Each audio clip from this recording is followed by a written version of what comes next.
Hello friend, नमस्कार। कैसे हैं आप सब लोग? फ्रेंड्स, मैंने ये मेरा सेकंड वीडियो है। फर्स्ट वीडियो बनाया है इंस्ट्रूमेंट टेक्नीशियन के लिए। उसमें 255 क्वेश्चन है। उसका लिंक मैंने डिस्क्रिप्शन बॉक्स में दे दिया है। कृपया उसे देखिएगा ज़रूर। बहुत अच्छे क्वेश्चंस हैं इंस्ट्रूमेंट टेक्नीशियन के लिए।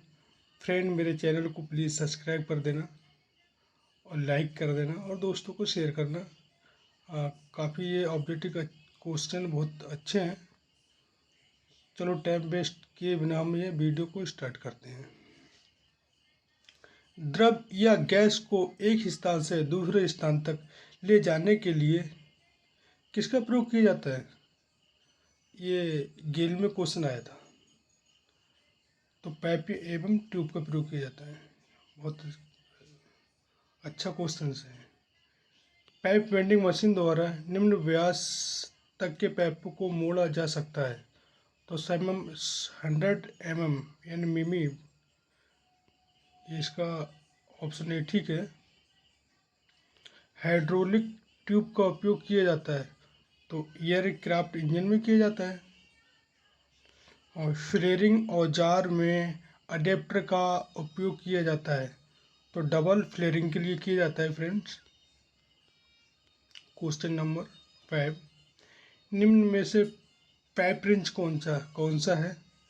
फ्रेंड, ये फर्स्ट वाला ही पाइप रिंच है, साफ साफ दिख रहा है। पाइप के समान ट्यूब के किनारों पर चूड़ियाँ नहीं कटी होती, उसकी जगह किसका उपयोग किया जाता है? तो ट्यूब फिटिंग उपकरण का उपयोग किया जाता है।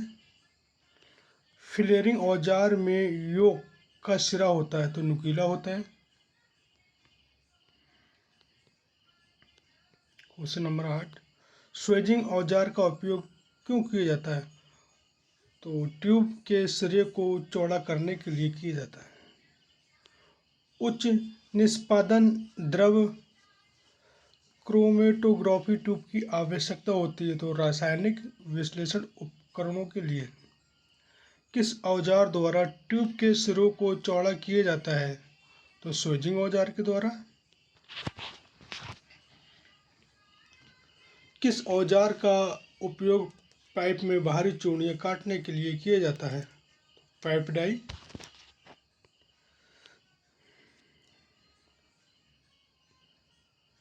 जल पंप पिलास का उपयोग आमतौर पर किया जाता है। तो फ्रेंड, गोल पाइपों को पकड़ने के लिए किया जाता है, जिसमें जंजीर रहती है फ्रेंड। पाइप स्ट्रेटनर की डिजाइन पाइप के किस गुण पर निर्भर करती है? तो पाइप की मोटाई पर, पाइप की सामर्थ्य पर, पाइप का व्यास पर, उपरोक्त सभी पर करती है। पाइप स्ट्रेटिंग मशीन से गुजारने के दौरान ट्यूब पर कौन सा स्ट्रेटनिंग बल पड़ता है? तो प्रेशर स्ट्रेटनिंग और बैंड स्ट्रेटनिंग दोनों पड़ते हैं फ्रेंड।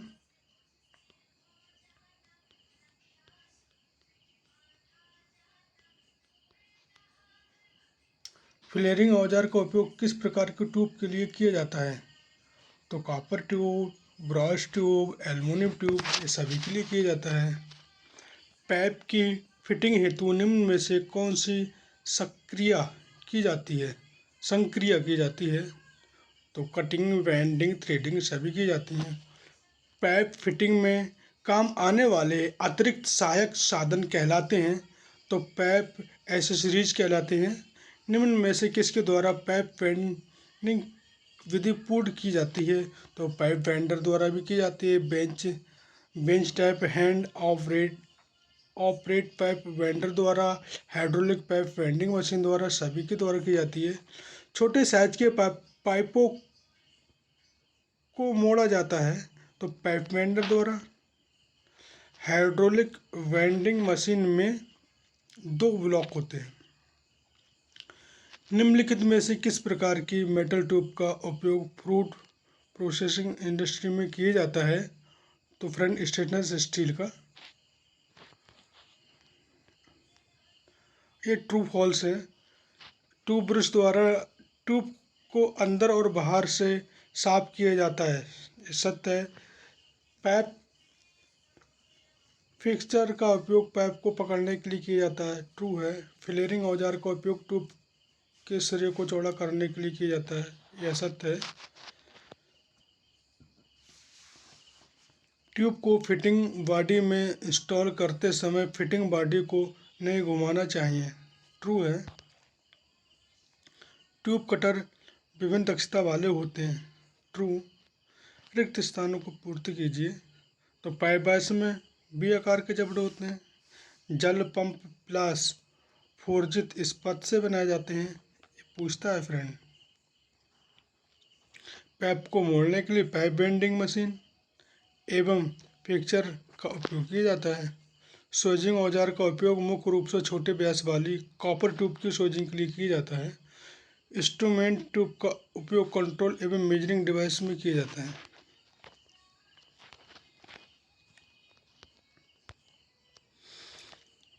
ट्यूब एवं पाइप में अंतर। तो फ्रेंड ये क्वेश्चन पूछा ट्यूब एंड पाइप में अंतर बताइए।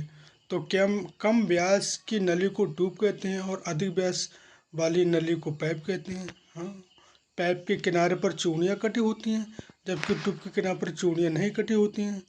इसकी जगह फिटिंग उपकरण उपयोग किए जाते हैं। ट्यूब के पदार्थ के आधार पर ट्यूब के प्रकार बताइए। तो carbon steel tube, PVC tube, copper tube, SS tube.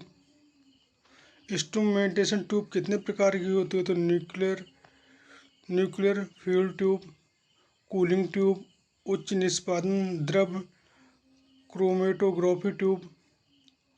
Flaring औजार द्वारा फ्लेयरिंग किस प्रकार की जाती है। फ्लेयरिंग के लिए ट्यूब के सिरे को थोड़ा काटकर फ्लेयरिंग ब्लॉक में लगा देते हैं।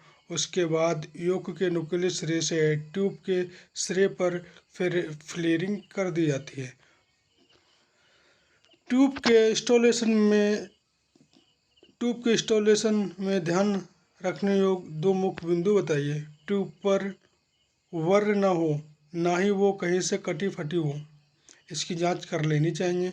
ट्यूब को फिटिंग बॉडी में डालने से पहले फोर्ड कनेक्शन की जांच कर लेनी चाहिए ताकि ट्यूब मशीन बॉडी में आसानी से जुड़ जाए।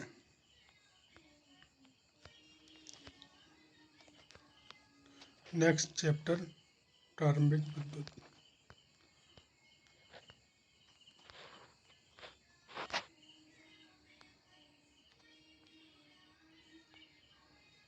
किसी चालक में इलेक्ट्रॉन का प्रवाह तो विद्युत धारा कहलाता है। आमतौर पर क्वेश्चन पूछ लेते हैं।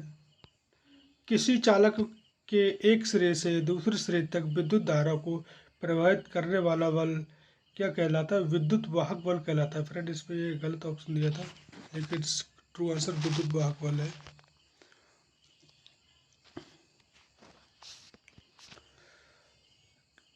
जो बल किसी परपथ में इलेक्ट्रॉन को बहने के लिए प्रेरित करता है कहलाता है विद्युत वोल्टेज या विद्युत विभव। बंद परपथ में दो बिंदुओं के मध्य विभव या वोल्टेज को क्या कहते हैं। तो विभवांतर कहते हैं। ठीक है।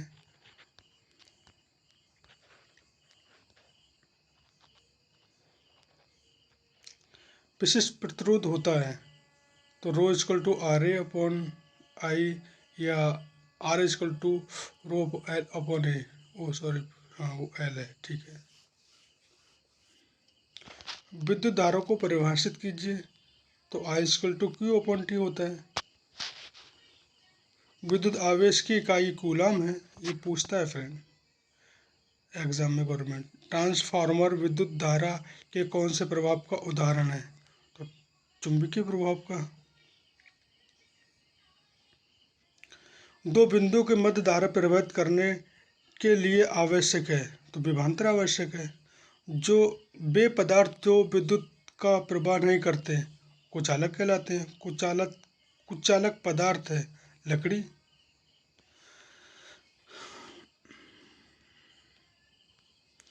अर्धचालक पदार्थ परम शून्य ताप पर कुचालक की तरह व्यवहार करते हैं।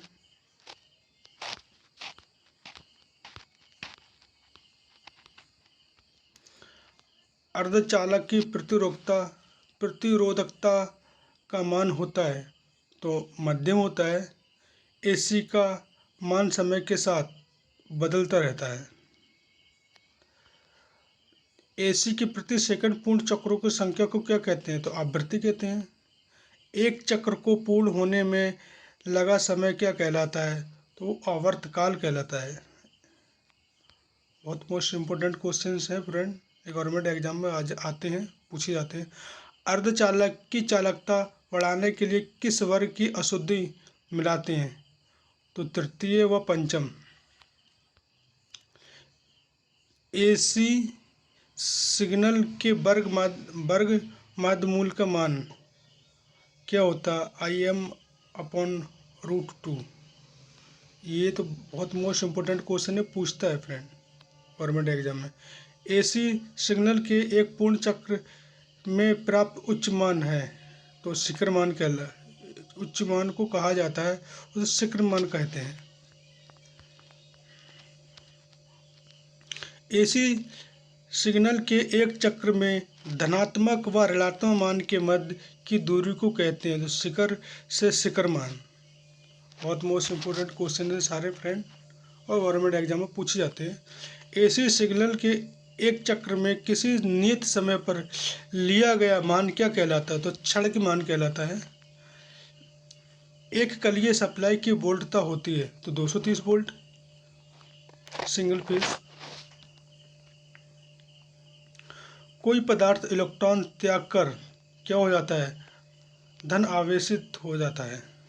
धनावेशित हो जाता है। तो इलेक्ट्रॉन पर नेगेटिव चार्ज रहता है। कोई पदार्थ इलेक्ट्रॉन ग्रहण कर क्या हो जाता है? ऋणावेशित हो जाता है। तो इलेक्ट्रॉन पर नेगेटिव चार्ज होता है फ्रेंड।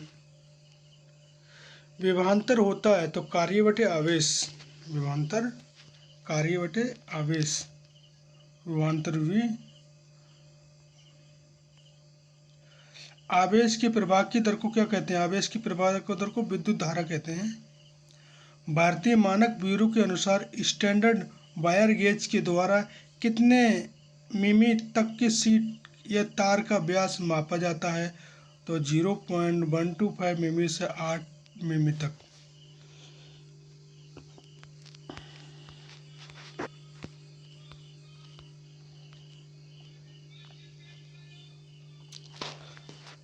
दिए गए पदार्थ में सबसे अच्छा कुचालक है तो बैकेलाइट सबसे अच्छा कुचालक है। निम्न में से कौन सा पदार्थ विद्युत रोधी नहीं है? विद्युत रोधी नहीं है तो कार्बन विद्युत रोधी नहीं है।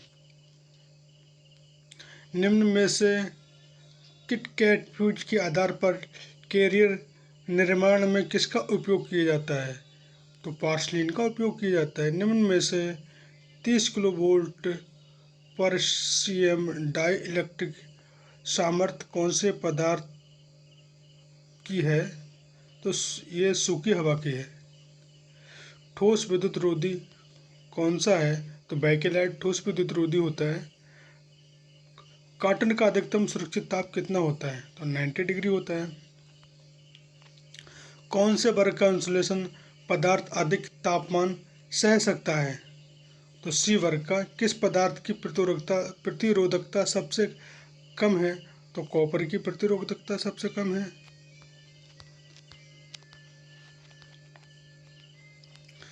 परा वैद्युत सामर्थ्य की इकाई होती है तो वोल्ट पर सेंटीमीटर।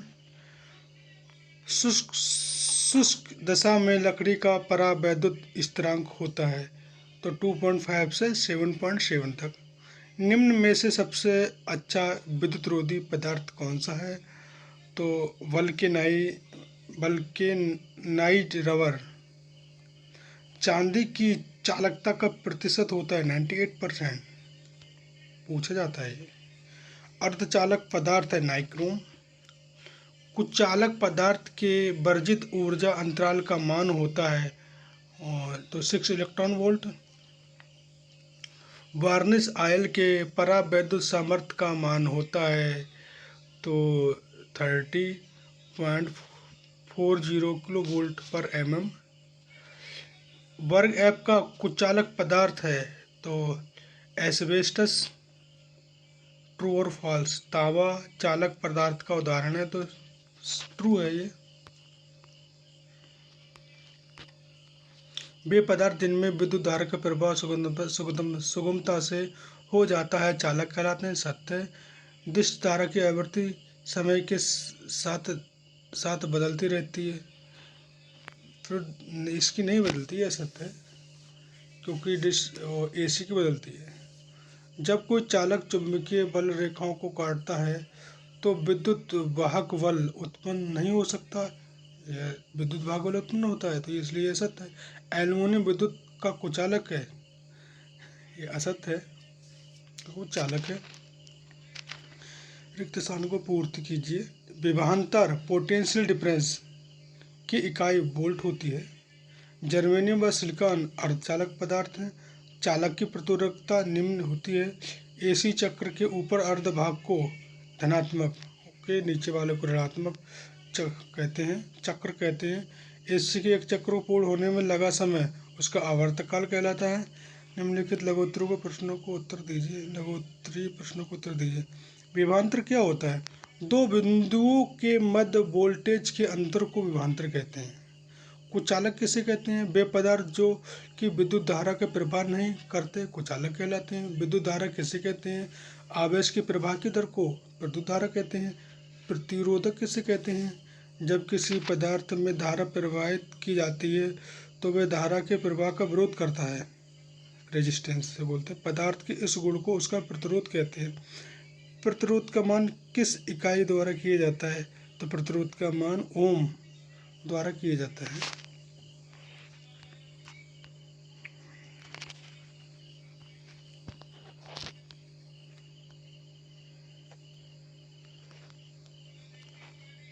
विशिष्ट प्रतिरोध को लिखते हैं तो ROH, नहीं इसे रो बोलते हैं, रो, इसका ये सिंबल है विशिष्ट प्रतिरोध का। और बहुत मोस्ट इम्पोर्टेंट क्वेश्चन हैं ये। निम्न में से निष्क्रिय अवयव है तो प्रतिरोधक। प्रतिरोधक का मात्रक होता है तो ओम। प्रवर्धकों में प्रयोग किए जाने वाला प्रतिरोधक है तो कार्बन फिल्म। निम्न वोल्टेज उपकरणों में प्रयुक्त प्रतिरोधक है ग्लेज़ड मेटल। प्रतिरोधक के श्रेणी क्रम संयोजन का तुल्य मान R1 + R2 Rn होता है। प्रतिरोधक के समानांतर क्रम संयोजन का तुल्य तो ये R/R1 + 1/R1 + 1/R2 1/Rn ये होता है। निम्न में से धारिता का मान तो धारिता C = Q/V होता है।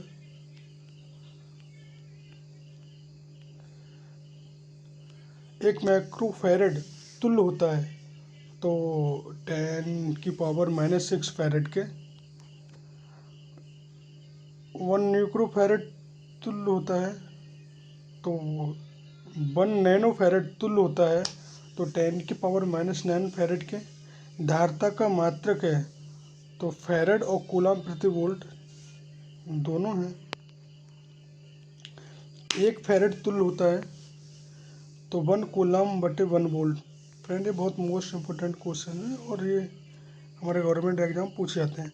संधारित्र की धारिता व कोणीय आवृत्ति के गुणनफल के व्युत्क्रमानुपाती को कहते हैं तो धारितीय प्रतिघात कहते हैं।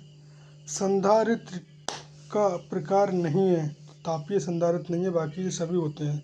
इससे संधारित्र परिवर्तनशील संधारित्र। कागज प्रयुक्त संधारित्र की धारिता होती है तो 0.001 माइक्रोफैरड से 1 माइक्रोफैरड। अभ्रक प्रयुक्त संधारित्र की धारिता होती है तो 330 पिकोफैरड से लेकर 0.035 माइक्रोफैरड तक होती है। मोटर की शक्ति आपूर्ति के लिए प्रयुक्त संधारित्र है तो कागज प्रकार का संधारित्र। उच्च आवृत्ति के लिए प्रयुक्त संधारित्र है तो अभ्रक प्रकार का संधारित्र। संधारित्र को उपयोग किया जाता है तो मोटरों में, DC परिपथ में, स्पार्किंग कम करने में उपरोक्त समय में किया जाता है। पैडर संधारित्र में रोधक परतें किससे बनाई जाती हैं? तो अभ्रक से बनाई जाती हैं। गैंग संधारित्र की धारिता होती है तो 25 माइक्रोफैरड से 500 पिकोफैरड तक होती है। प्लास्टिक फिल्म संधारित्र की धारिता होती है तो 5 पिकोफैरड से 0.5 माइक्रोफैरड होती है। डाई इलेक्ट्रिक नियतांक का मान होता है तो ऑप्शन फर्स्ट माइका का डाई इलेक्ट्रिक नियतांक तो 5 से 8 होता है। प्रेरणा की प्रतिघात निर्भर करता है तो कुंडलीय प्रेरकत्व पर, आरोपित वोल्टेज की आवृत्ति पर, दोनों पर करता है।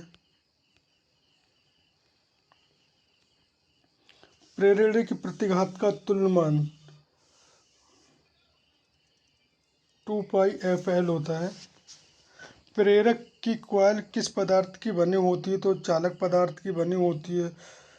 कुल प्रतिरोध का ये परिफर दिया हुआ है और इसमें रेजिस्टेंस दिए हुए हैं तो इसका हमें योग पूछ रहा है तो ये ऐड होके 45 हो जाएंगे। ठीक है। चित्र में दर्शाया गया परिपथ तो ये श्रेणी समानांतर परिपथ है। प्रतिरोध का प्रतीक, रेजिस्टेंस का प्रतीक क्या है? तो ये उपरोक्त में सभी रेजिस्टेंस के प्रतीक हैं। परिवर्ती प्रतिरोधक की वाटेज परास 0.05 से 0.25 वाट होती है। वायर पाउंड प्रतिरोधक में प्रयुक्त तार बना होता है तो यूरिका और मैग्नीन दोनों का होता है। लघु प्रतिरोध मापन में प्रयुक्त विधि केल्विन सेतु विधि कहलाती है।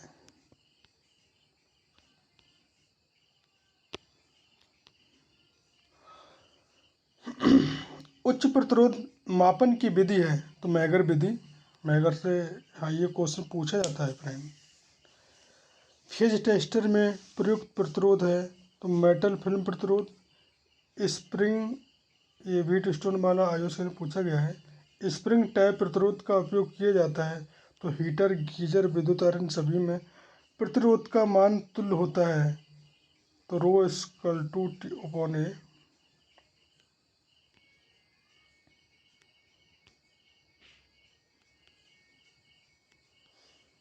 तो शुद्ध धातुओं का प्रतिरोध तापमान के समानुपाती होता है। चित्र में दर्शित रंग कोड के प्रतिरोध का मान का क्या मान है? नारंगी, नारंगी, सफ़ेद और गोल्ड। बिग बेवर विधि से निकालना पड़ता है फ्रेंड इसे तो 39 किलो ओम और प्लस माइनस 5% ये टॉलरेंस है इसका। यहाँ से ट्रू फॉल्स से स्टार्ट होते हैं। प्रतिरोधक का मात्रक ओम होता है, सत्य है। कार्बन फिल्म प्रतिरोधक की शक्ति परास 1/2 वाट से 2 वाट तक होती है, सत्य है। मापन यंत्रों में केवल निकेल फिल्म प्रतिरोध काम में लिए जाते हैं, सत्य है। और भी लिए जाते हैं। संधारित्र का प्रयोग विद्युत ऊर्जा के संग्रहण में किया जाता है, सत्य है। पंखों में संधारित्र का उपयोग किया जाता है, सत्य है। जिसमें कैपेसिटर बोलते हैं, कई किलो कंडेंसर भी बोलते हैं इन्हें। रिक्त स्थानों की पूर्ति कीजिए। वायर बॉन्ड प्रतिरोधकों का मान 1 ओम से 1000 किलो ओम तक होते हैं। कलर कोडिंग में काले रंग का गुणांक 10 डिग्री होता है। शक्ति परास का मात्रक वाट होता है। एसी की धारा के प्रवाह के प्रेरक के द्वारा उत्पन्न अवरोध को प्रेरणिक प्रतिबाधा कहते हैं।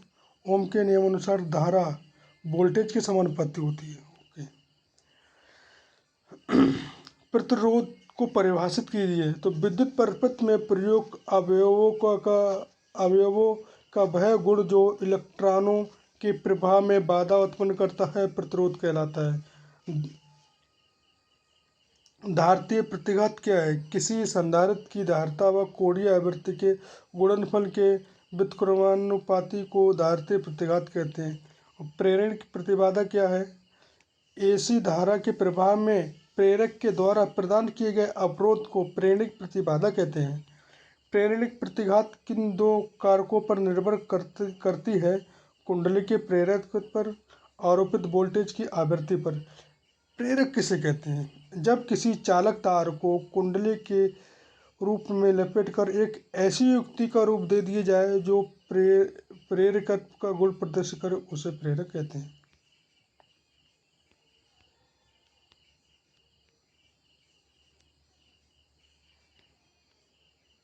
सोल्डरिंग जॉइंट होता है तो बेन जॉइंट से कमजोर होता है।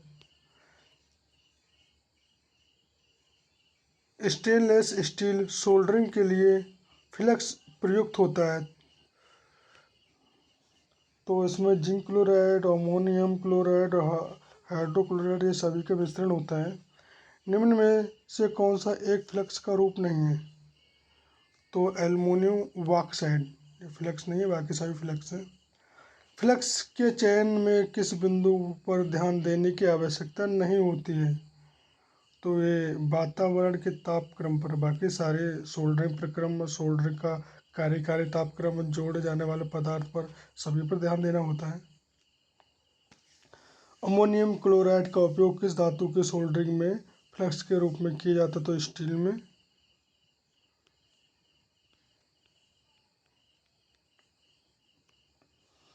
रेजिन गालक का फ्लक्स कितना होता है?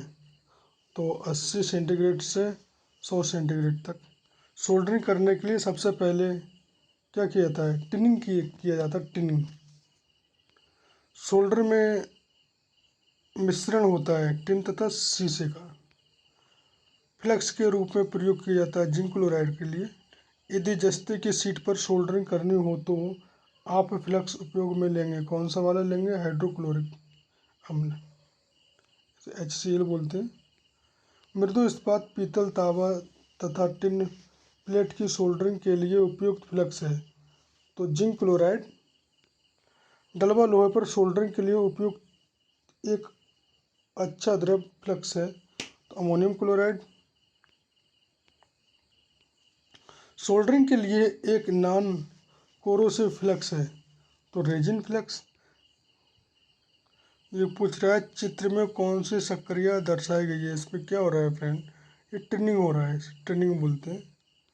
चित्र में दर्शाया गया चित्र में एक कार्बन टूल पर टिप को किस विधि द्वारा लगाया जाता है? ये फ्रेंड चित्र है, इसकी ये टिप है, तो ये ब्रीजिंग द्वारा लगाया जा रहा है। जोड़ की संपूर्ण लंबाई पर स्प्लिटर फैलाने के लिए किस कंपोनेंट का प्रयोग किया जाता है?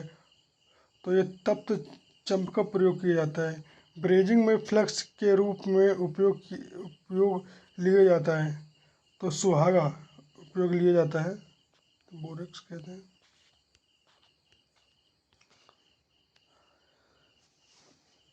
निम्न में से सोल्डरिंग गन में प्रयुक्त अवयव है, तो ट्रिगर। सोल्डरिंग व डिसोल्डरिंग स्टेशन का उपयोग मुख्यतः होता है, तो PVC पर होता है। सोने यानी गोल्ड के लिए उपयुक्त फ्लक्स है जिंक क्लोराइड। सोल्डरिंग करने के लिए आवश्यक सोल्डरिंग गन का चयन किस आधार पर किया जाता है? तो वाटेज के आधार पर, सोल्डरिंग गन की टिप के आकार एवं आकृति के आधार पर, सोल्डरिंग गन के वजन के आधार पर, सभी पर किया जाता है। सोल्डरिंग में प्रयुक्त फ्लक्स का चयन किया जाता है, तो ये पदार्थों के भौतिक गुण जैसे गलनांक, वेटेबिलिटी आदि के आधार पर, सोल्डर की आंतरिक क्षमता के आधार पर, सोल्डरिंग में प्रयुक्त पदार्थ के आधार पर, उपरोक्त में सभी के आधार पर। किसी भी पदार्थ की सोल्डर ज्वाइंट बनाने की क्षमता क्या कहलाती है? तो सोल्डरेबिलिटी कहलाती है। सॉफ्ट सोल्डरिंग का टेम्परेचर यानी तापमान कितना होता है? तो 450 डिग्री सेंटीग्रेड होता है फ्रेंड। ये पूछा जाता है गवर्नमेंट एग्जाम में, ये ONG से पूछा गया है। सॉफ्ट सोल्डरिंग से निर्मित जोड़ होता है तो अस्थायी व कमजोर होता है। हार्ड सोल्डरिंग का तापक्रम होता है, तो हार्ड सोल्डरिंग का तो 600 से 900 डिग्री सेंटीग्रेड होता है। हार्ड सोल्डरिंग से निर्मित टाँका होता है तो स्थायी व मजबूत होता है। सिल्वर सोल्डरिंग निम्न में से किसे कहते हैं? तो हार्ड सोल्डरिंग कहते हैं। सॉफ्ट सोल्डरिंग का उपयोग किया जाता है पतली चादरों के लिए। चित्र में दिए गए चित्र में लेबल भाग ए प्रदर्शित करता है। ये लेबल भाग ये है, ये डिसोल्डरिंग पंप, ये डिसोल्डरिंग करते हैं वो पंप है, वो प्रदर्शित कर रहा है। पीवीसी है, तो पीवीसी प्रिंटेड सर्किट बोर्ड है।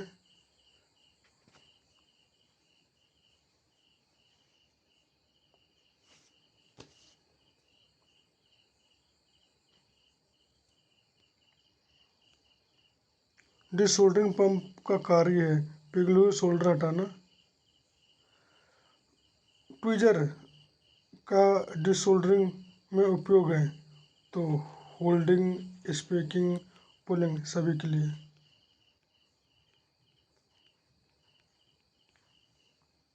सोल्डरिंग एवं डिसोल्डरिंग स्टेशन का उपयोग किसके नियंत्रण के लिए किया जाता है? तो तापमान नियंत्रण के लिए किया जाता है। स्टीयरिंग फ्लेक्स का उपयोग निम्न में से किस धातु के लिए किया जाता है? तो एल्युमिनियम के लिए किया जाता है। True and false, soft soldering को सिल्वर सोल्डरिंग भी कहा जाता है? नहीं, नहीं कहा जाता है। सोल्डरिंग आयरन को हमेशा 35 से 45 के कोड पर रखा जाना चाहिए। सोल्डरिंग आयरन की, यस, ये बहुत इंपॉर्टेंट क्वेश्चन है, ये पूछा जाता है, ये वाला ऑब्जेक्टिव में आता है, बट इसमें ट्रू फॉल्स में है। बहुत अच्छा क्वेश्चन है। सोल्डरिंग करने के लिए धातु के अनुसार फ्लक्स प्रयोग किए जाते हैं सब। फिर ये सोल्डरिंग आयरन को हमेशा 35 से 45 कोड पर रखा जाता है। तो कभी कभी ऑप्शन में 35 भी होता है और कभी कभी 45 भी होता है। मैंने दिया था तो उसमें 45 था। ऑर्डिनेंस के एग्जाम पूछा गया था ये। सोल्डरिंग करने के लिए धातु के अनुसार फ्लक्स प्रयोग किए जाते हैं। सत, फ्लक्स का प्रयोग जोड़ की सुंदरता के लिए किया जाता है। असत, सुंदरता के लिए थोड़ी किया जाता है। खोखले पार्ट की निचली सतह की सोल्डरिंग के लिए स्ट्रेट सोल्डरिंग आयरन का प्रयोग किया जाता है। सत, रिक्त स्थानानुपूर्ति की। फ्लक्स का उपयोग सोल्डरिंग की जाने वाली सतह को ऑक्सीकरण से बचाने के लिए किया जाता है। सोल्डर मुख्यतः लेड और टिन एलॉय होते हैं।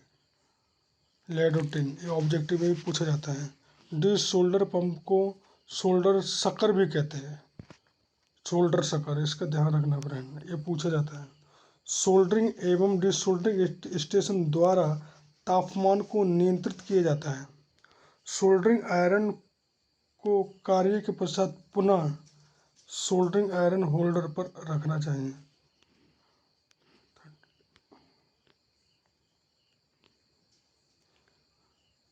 ये कह रहा निम्नलिखित लघु उत्तरों को प्रश्नों को उत्तर दीजिए। सोल्डरिंग में प्रयुक्त फ्लक्स का कार्य होता है, तो फ्लक्स का मुख्य कार्य धातु की जोड़ी वाली सतह को ऑक्सीकरण से बचाना तथा सोल्डर को पिघलाना होता है। सोल्डरिंग के पश्चात सोल्डर जोड़ को साफ क्यों किया जाता है? शेष बचे हुए फ्लक्स को हटाने के लिए। सोल्डरिंग प्रक्रिया में सोल्डरिंग आयरन का क्या कार्य होता है? तो सोल्डरिंग आयरन का प्रयोग सोल्डर को पिघलाने के लिए किया जाता है। डिसोल्डरिंग में कौन से औजार का प्रयोग किया जाता है?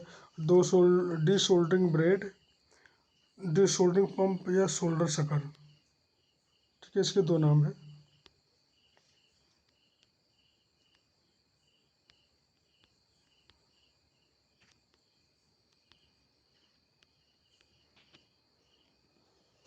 सोल्डरिंग गन, ट्विज़र, सोल्डरिंग एवं desoldering station, desoldering station, removal alloy cleaner, इतनी सारी चीज़ों का उपयोग किया जाता है। डिसोल्डरिंग औजारों की देखभाल किस प्रकार की जाती है? डिसोल्डरिंग गन में लगे पाइप फिल्टर को समय समय पर बदलें। डिसोल्डरिंग पंप को उपयोग के बाद क्लीनर से साफ करें। डिसोल्डरिंग गन के हीटिंग एलिमेंट को समय समय पर बदलते रहें।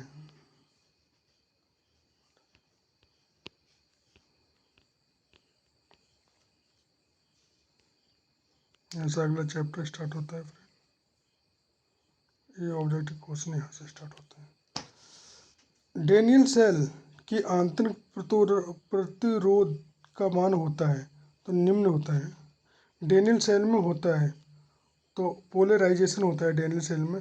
टार्च में प्रयुक्त सेल होता है तो ड्राई सेल होता है वो। सिल्वर ऑक्साइड सेल की आउटपुट वोल्टता होती है तो 1.5 वोल्ट होती है। पूछा जाता है फ्रेंड। वोल्टेज सेल का वर्तन कांच का होता है, कांच का बना होता है।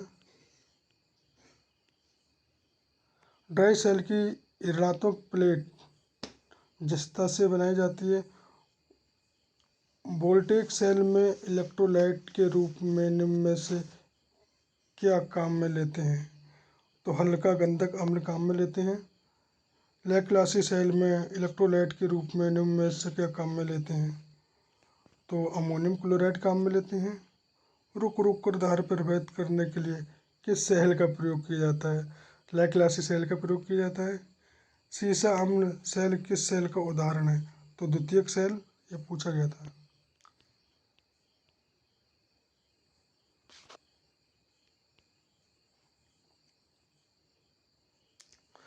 प्राथमिक सेलों का जीवन काल होता है तो कम होता है।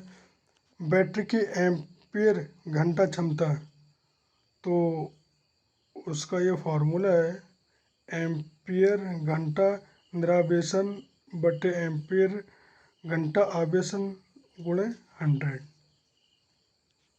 बैटरी के आवेशन की विधि नहीं है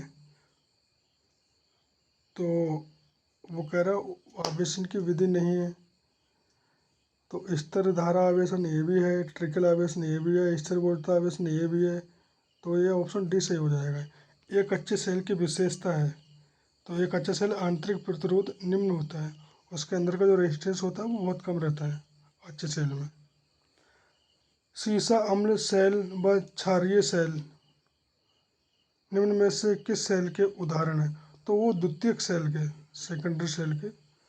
बैटरी की वाट घंटा दक्षता तुल्य होती है तो यही फार्मूला पूछ रहे हैं फ्रेंड तो डी ए एंड बी तो एम्पियर घंटा दक्षता गुणे मध्यमान निरावेशन वोल्टता मध्यमान आवेशन वोल्टता और वाट घंटा निरावेशन बटे वाट घंटा आवेशन गुणा 100 दोनों होता है।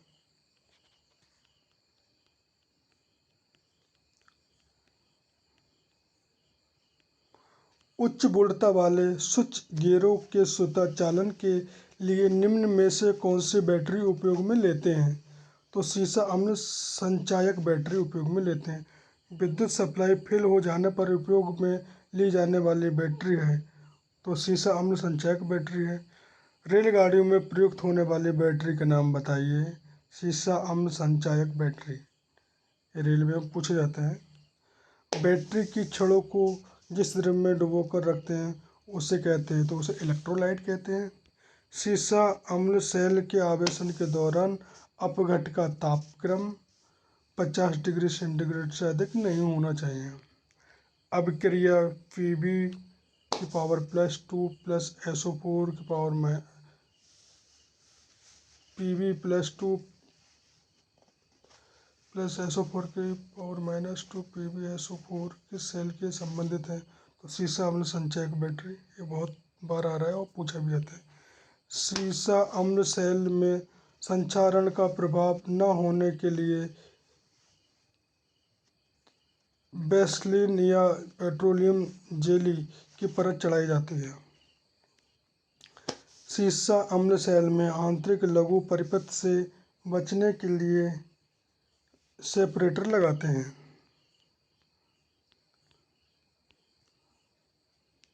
सीसा अम्ल सेल में प्लेट संयोजक शुद्ध शीशे के बने होते हैं। स्थिर वोल्टेज के लिए सेल में पदार्थ काम में लिया जाता है तो मरकरी ऑक्साइड, ये फ्रेंड पूछा जाता है, ये पूछा भी गया है mercury oxide. Lead acid battery के टर्मिनल बनाए जाते हैं तो शीशे के बनाए जाते हैं। बेंड प्लग से छिद्र बनाया जाता है बैटरी के कवर में सुंदरता के लिए। सेलों को सीरीज में जोड़ा जाता है तो आउटपुट वोल्टेज बढ़ाने के लिए जोड़ा जाता है, वो पैरेलल में जोड़ देंगे। वो एम्पीयर आवर बढ़ जाएगा। सेलों को समांतर में जोड़ा जाता है तो धारा दक्षता को बढ़ाने के लिए, यानी धारा ampere hour. True and false. Cell एक ऐसी युक्ति है जो विद्युत ऊर्जा को यांत्रिक ऊर्जा में बदलती है। फॉल्स है। सेल में इलेक्ट्रोड के रूप में धातु की 2 छड़ें होती हैं, ये सत्य है।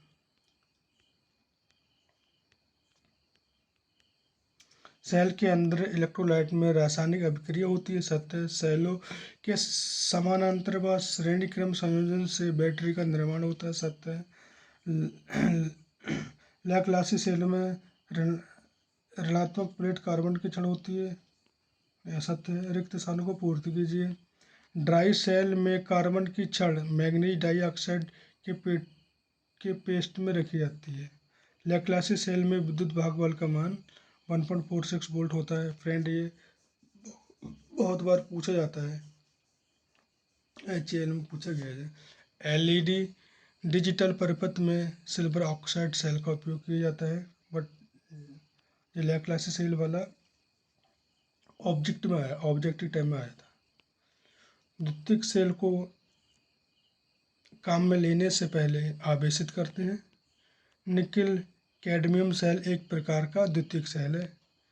और ये क्वेश्चन आंसर आ गया। बैटरी किसे कहते हैं? सेलों के श्रेणी क्रम अथवा समानांतर क्रम संयोजन पर बनने वाले संयोजन को बैटरी कहते हैं। सेल क्या है? सेल एक ऐसी युक्ति है जो रासायनिक ऊर्जा को विद्युत ऊर्जा में बदलता है। लैप्लासी सेल में छड़ें किसकी बनी होती हैं? लैप्लासी सेल में छड़ें कार्बन तथा जिंक की बनी होती हैं। डैनियल सेल में अपघट्य के रूप में क्या काम में लेते हैं? तो डैनियल सेल में अपघट्य के रूप में संतृप्त CuSO4 का विलयन काम में लेते हैं। ये पूछा गया था फ्रेंड आयो सेल में। मरकरी सेल में आंतरिक व बाह्य ढांचा किस धातु का बना होता है?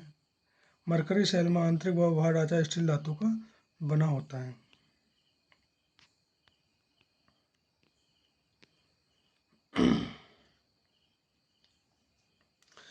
निम्न में से किस स्विच में 6 टर्मिनल होते हैं?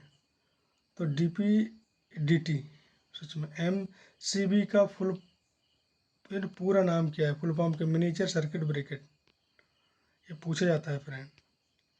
लेड परिपथ के लिए MCB किस रंग की नॉब वाली होती है? तो हरे रंग की नॉब वाली, इस नॉच पे बोलते हैं फ्रेंड। मोटर परिपथ के लिए MCB किस रंग की नॉब वाली होती है? तो फ्रेंड नीले रंग की नॉब वाली होती है। DC मोटर या DC परिपथों के लिए MCB किस रंग की नॉब वाली होती है? तो काले रंग की नॉब वाली होती है।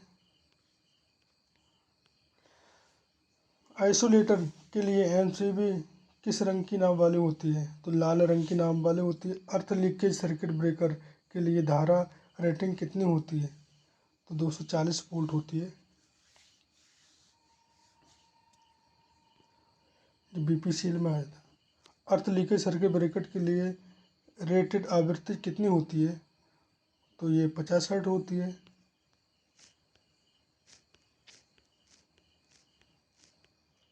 धारा चोपिंग सामान्यतः एयर ब्लास्ट परिपथ वियोजक में होती है। उच्च वोल्टेज तथा निम्न धारा पर परिपथ ब्रेक करने के लिए उपयुक्त परिपथ वियोजक है, तो निर्वात परिपथ वियोजक। रेलवे में सामान्यतः एयर ब्रेक परिपथ वियोजक प्रयुक्त किया जाता है। अब एयर ब्रेक तो सभी में आने लगे, हाइड्रोलिक ब्रेक, एयर ब्रेक। परिपथ वियोजक में arcing contactor copper tungsten alloy से बनाए जाते हैं। निर्वात परिपथ वियोजक में सबसे गंभीर दोष होता है धारा चोपिंग का। निर्वात परिपथ नियोजक में आर्क का स्थायित्व किस पर निर्भर करता है? तो कांटेक्ट मटेरियल पर, वाष्प दाब पर, परिपथ पैरामीटर पर, सभी पर करता है फ्रेंड।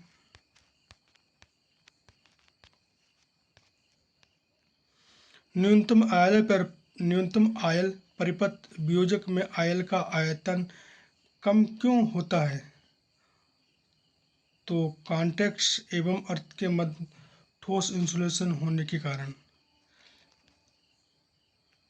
ऐसा परिपथ वियोजक जिसमें कोई मरम्मत योग्य पुर्जा नहीं होता है क्या कहलाता है? मिनिएचर परिपथ वियोजक कहलाता है।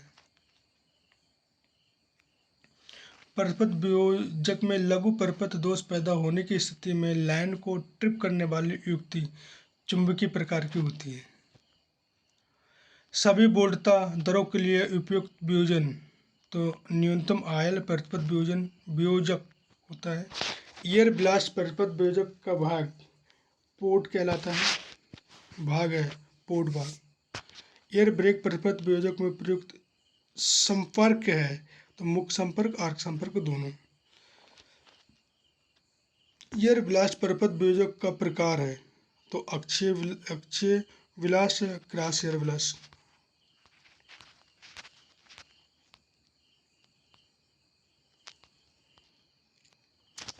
एयर ब्लास्ट परिपथ वियोजक उपयोग किया जाता है तो आर्क फर्नेस ड्यूटी में और ट्रैक्शन प्रणाली दोनों में।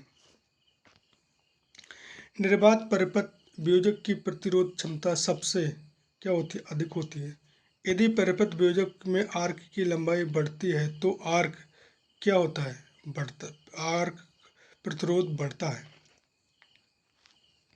समान शक्ति के लिए सबसे छोटे आकार का परिपथ वियोजक होता है तो SF6 परिपथ वियोजक। परिपथ वियोजक के संपर्क निर्मित होते हैं तो कॉपर टंगस्टन एलॉय से होते हैं। उच्च वोल्टता परिपथ वियोजक के इंसुलेशन प्रतिरोध का मान होता है तो 1000 माइक्रो ओम होता है। 1000 मेगा ओम सॉरी फ्रेंड, ये ऑप्शन सी ठीक है। और ये 100 मेगा ओम से अधिक होता है उच्च वोल्टता परिपथ वियोजक के इंसुलेशन प्रतिरोध का मान। निम्न वोल्टेज परास का परिपथ वियोजक एयर ब्रेक परिपथ वियोजक है। अधिकतम एलॉय परिपथ वियोजक में उत्पन्न गैस की शीतलन क्षमता उच्च होती है।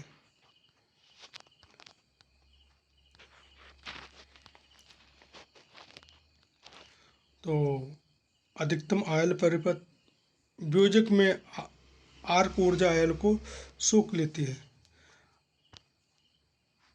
अधिकतम आयल परिपथ वियोजक की वोल्टेज क्षमता का मान 12 किलो वोल्ट होता है। न्यूनतम आयल परिपथ वियोजक की वोल्टता क्षमता का मान होता है कितना होता है? 3.6 से 145 किलो वोल्ट। 3.6 किलो वोल्ट से 760 किलो वोल्ट की वोल्टेज परास के लिए प्रयुक्त परिपथ वियोजक होता है तो SF6 परिपथ वियोजक। न्यूनतम आयल परिपथ वियोजक की धारा वहन क्षमता आयु वियोजक से 1.5 गुना होती है। SF6 परिपथ वियोजक की शक्ति दर की परास होती है 10 से 20 मेगा वोल्ट एम्पियर। परिपथ वियोजक के निर्धारित लघुपथ बनाने वाली धारा तुल्य होती है तो 12.5 इंटू निर्धारित लघुपथ परिपथ वियोजक धारा।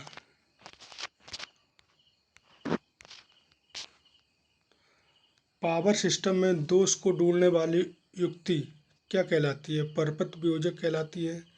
वियोजक के दोष की स्थिति में सर्वाधिक शोर करने वाली परिपथ वियोजक वो एयर ब्लास्ट परिपथ वियोजक कहलाता है।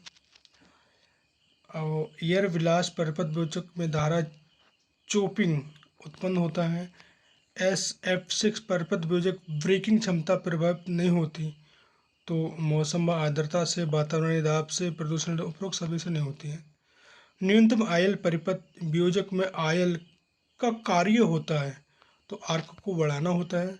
परिपथ वियोजक होता है तो धारा इंटरप्टिंग युक्ति है। निम्न में से किस परिस्थिति में परिपथ वियोजक खुलने का सामर्थ्य रखता है?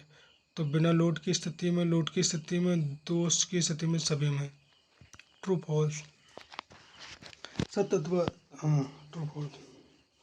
सर्किट ब्रेकर एक यांत्रिक स्विचिंग यंत्र है, सही है। अधिकतम आयल सर्किट ब्रेकर में चल व अचल दो संपर्क होते हैं, सही है। डबल ब्रेक आयल सर्किट में तीन ब्रेकर होते हैं, फॉल्स है। अधिकतम आयल परिपथ में आर्क ऊर्जा आयल को सोख लेती है, सही है। एमसीबी के चयन में मोटर परिपथ के लिए नीले रंग की नाप का प्रयोग किया जाता है। मिनीचर सर्किट ब्रेकर एक ऑटोमेटिक युक्ति है। अधिकतम आयल सर्किट ब्रेकर का उपयोग 12 किलो वोल्ट से 500 मेगा वोल्ट एम्पीयर तक की रेटिंग के लिए किया जाता है। अधिकतम आयल सर्किट ब्रेकर में आर्क की लंबाई को रोकने के लिए विशेष नियंत्रण नहीं होते हैं। न्यूनतम आयल सर्किट ब्रेकर में कम आयल की मात्रा के कारण कार्बोनाइजेशन बढ़ जाता है। निम्नलिखित लगातार प्रश्नों को उत्तर दीजिए। मिनीचर सर्किट ब्रेकर को परिभाषित कीजिए। ये एक ऑटोमेटिक युक्ति है जो परिपथ के ओवरलोड होने से यथाशीघ्र परिपथ को सप्लाई से काट देती है, जिससे संपूर्ण परिपथ सुरक्षित हो जाता है।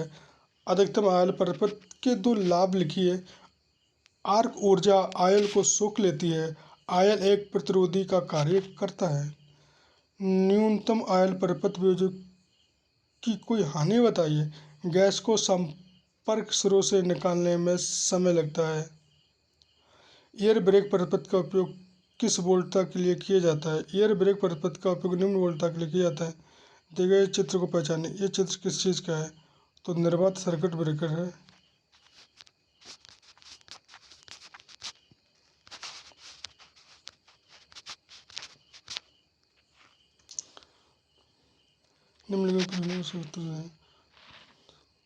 सोलेनॉइड तैयार करते समय उसकी लंबाई उसके व्यास से अधिक रखें।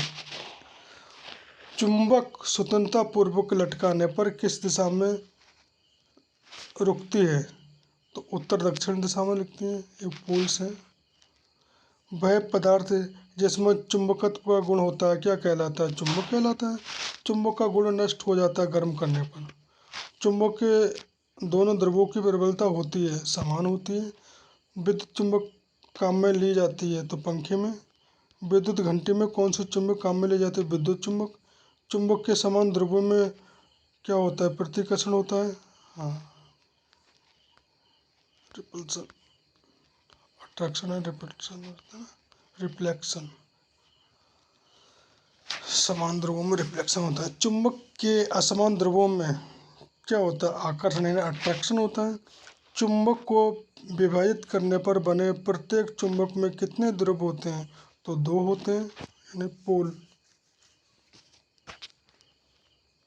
इनमें में से कौन सा गुण चुंबक का नहीं है, तो विपरीत ध्रुव एक दूसरे को प्रतिकर्षित और समान ध्रुव एक दूसरे को आकर्षित करते हैं, इसमें उल्टा होता है। एम्पीयर के नियम से ज्ञात करते हैं तो ओवरलैड लाइनों में धारा की दिशा। चुंबक बनाने की विधि नहीं है, तो डिस्क प्रेरण विधि नहीं है, बल्कि विद्युत धारा विधि, स्पर्श विधि, प्रेरक विधि सभी है। ओवरहेड लाइन में धारा की दिशा ज्ञात करने में प्रयुक्त नियम है, तो एम्पीयर का नियम। विद्युत चुंबक के ध्रुव ज्ञात करने में प्रयुक्त नियम है, तो कॉर्क स्क्रू नियम। ये फ्रेंड पूछा जाता है।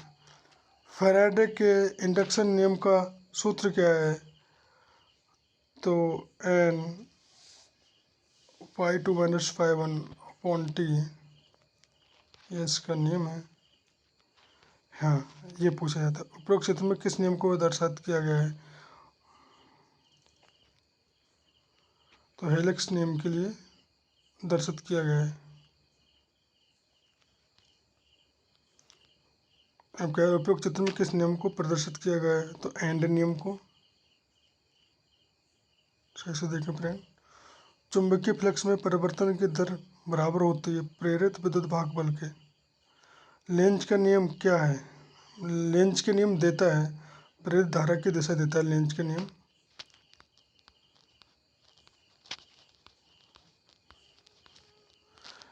इलेक्ट्रोमैग्नेटिक रिले ऑपरेट होती है तो एसी सिग्नल द्वारा, डीसी सिग्नल दोनों द्वारा होती है। चित्र प्रदर्शित करता है, चित्र देखिए विवरण रेस है। और एक क्या प्रदर्शित करता है, आकर्षित आर्मेचर प्रकार के रिले। True and false. चुंबक के दो पोल होते हैं, ध्रुव होते हैं, सही है। स्वतंत्रता पूर्वक लटके हुए चुंबक उत्तर व पूर्व दिशा में ठहरते हैं, सत्य है। चुंबकत्व एक बल क्षेत्र है, सत्य। चुंबकत्व का गुण जिस पदार्थ में पाया जाता है उसे चुंबक कहते हैं, सही है। सोलेनोइड एक ट्यूब प्रकार, सोलेनोइड एक ट्यूब का प्रकार है, सत्य। रिक्त स्थान। चुंबक के एक ध्रुव को उत्तरी ध्रुव और दूसरे ध्रुव को दक्षिण ध्रुव कहते हैं। लौह चुंबकीय पदार्थ को चुंबक अपनी ओर तीव्र गति से आकर्षित करता है। चुंबक को गर्म करने पर चुंबकत्व का गुण समाप्त हो जाता है। इलेक्ट्रोमैग्नेटिक रिले डीसी तथा एसी सिग्नलों द्वारा ऑपरेट होती है। सोलेनोइड की लंबाई उसके व्यास से अधिक होती है। प्रश्नों को उत्तर देना है। चुंबकत्व क्या होता है? तो चुंबकत्व पदार्थ का वह गुण है जिसके कारण कोई पदार्थ या वस्तु आकर्षण या प्रतिकर्षण बल का अनुभव करती है। चुंबक किसे कहते हैं? वह पदार्थ जो निम्नलिखित प्रकार के धात्विक पदार्थ जैसे लोहा, निकेल, कोबाल्ट आदि को अपनी ओर आकर्षित करने की क्षमता रखता है, चुंबक कहलाता है। चुंबक के कितने ध्रुव होते हैं? नाम बताइए। चुंबक के दो ध्रुव होते हैं, पहला उत्तरी ध्रुव एन तथा दूसरा दक्षिण ध्रुव एस होता है।